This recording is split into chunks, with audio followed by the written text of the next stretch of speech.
Alrighty, all welcome back to Z-Grill's Taste the Smoke. Of course, my name is Tommy, and I am your host over here. If you are looking for a creamy, cheesy, one-pan mac and cheese with only the best ingredients, you have certainly come to the right place. Our partial ingredient list is over here on the board, and fear not, as Z-Grills will have this whole recipe broken down in the description, so you can go right to the web page, pick up what you need, and make this dynamite mac and cheese. So what I want to do now is let's turn our attention to the board. Let's start putting this together. After that, we'll head on over to the Z and get that fired up. So as we get started with this recipe here, I've got to pay homage to the great Malcolm Reed, as this is a takeoff on one of his recipes. And as his starts out, we will go with 1 pound of elbow mac and cheese. Now, one of the things that I like to do when I am doing a recipe in a tin like this, just for safety reasons, I do like to sometimes double it up. We are going to be holding some moisture in here, so that is definitely something to consider. Next up, we've got 4 cups of light cream.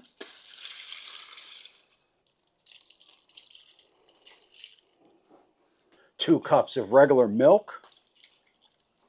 Some unsalted butter. A little bit of garlic powder or granulated garlic. A little bit of onion powder. A little bit of Frank's hot sauce, gotta be. And I've got some Colby Jack extra sharp cheddar and some grated out Gouda. My advice is you definitely want to spend a little bit of money on this and go get yourself some block cheese and do the grating out yourself. Those packaged cheese aren't really going to work too good for this recipe, as they don't have the melt as this type of cheese has. They are filled with types of some different types of preservatives in there to just kind of keep it fresh in the package. You definitely don't want that. You want to spend a little bit of money on get something you like, get something good with a good melting. Incorporate all this together. I said simple, I said 1 pan, and that is exactly what I meant. So look, after all this is incorporated together, we are going to head on back to my Z, because we've got to get that fired up.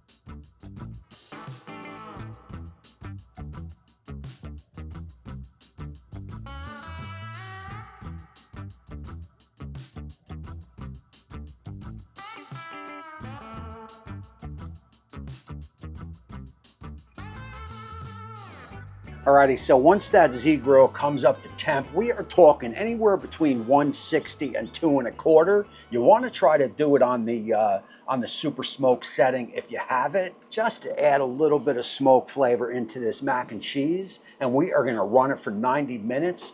And just to add a little bit more creaminess to this mac and cheese, I've got 8 ounces of cream cheese. We will get that in. Use a good brand if you can. And you want to do this right before it hits the pit. And you can just kind of move it around a little bit, cut it up, even it out. And that is all there is to it. Now, we do have a custom topping. I am going to get this on the pit. We are going to go in the house. I am going to show you how to whip that up. Again, 90 minutes, probably halfway through, I will bring you guys back and we will give this a little bit of a mix. So this topping couldn't be more simple, and again, Z-Grills will have the full ingredient list down in the description. Use pancetta, use bacon, cook it down, drain it on some paper towels, butter goes in, hit some seasoning on that butter. Again, all information down in the description. Those sesames are gonna toast off and give it a nutty flavor. Panko breadcrumbs go in, bring all that together, add your pancetta or bacon in, low cook it for about 10-15 minutes and enjoy. Alrighty, and just like that, we have reached the halfway point. And here what we want to do is we want to go in, we want to mix up that mac and cheese. We want to make sure everything is looking good. And I got to tell you, everything is definitely looking good. Now look, just word of note here, you will still have some liquid in the pan. That is completely normal. We've still got about another half hour to 45 minutes to go. But at this point, what we are going to do, we are going to start bumping that temp off that super smoke setting, bump it up to that 220 225 to 235, somewhere in that range. And we will let it go for about another half hour, 45 minutes. At that time, I will bring you guys back. Alrighty, also we have reached that 90-minute mark, and we will go in, we will take it to the next step. And I gotta tell you, just looking at this, man, this is cheesy good already, and we are not done yet. Basically what you wanna do here is you wanna incorporate all that together now, get that cheese all nice and mixed up. And I am telling you right now, this is good enough to eat as is, but we are gonna jack it up even further than this. And that is gonna be some freshly grated Parmigiana is gonna go on top. Take your time. You want to get all the crevices with this cheese. This is going to give it a little bit of a bite, which I am definitely looking forward to. Once we get that Parmigiana on, we will get our topping, and you're going to want to spread that out nice and evenly. Again, you want to make sure you get it all over the top. Don't miss any spots. I mean, this stuff is going to be golden. After that, get your gloved hand and just push everything down, get everything flat across the top, and let that crusty topping bake right in. We are gonna shut it down and let it go for about another 15-20 minutes, and by then we will be done, and by then you will see the best mac and cheese that you've ever seen in your life. Alrighty, so look, just like that, we are 2 hours in, and that means we are finished. We will go on in, we will take a look at it, get it to the board. I will get a couple snaps, and then I'll bring you guys right back for that quick taste test. We will talk about it, and of course, we will close out the show.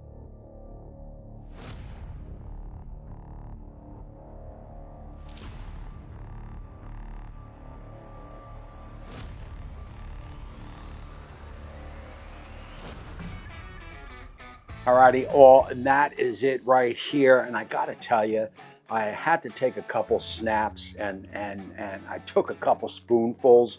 And this mac and cheese is gonna have everything that you want. Let's do that live taste test, and I'll let you know. I'll give you what I feel, what I taste, and of course, cheers. So I can tell you right off the bat, it's creamy, it's cheesy. I love that topping. I love the different cheeses on the topping, that pancetta, or that, if you don't have pancetta, you could use bacon, you know, the panko breadcrumbs. It's all right there. And then when you dig into the actual mac of the cheese, you get just another blast of all the cheeses and the mac.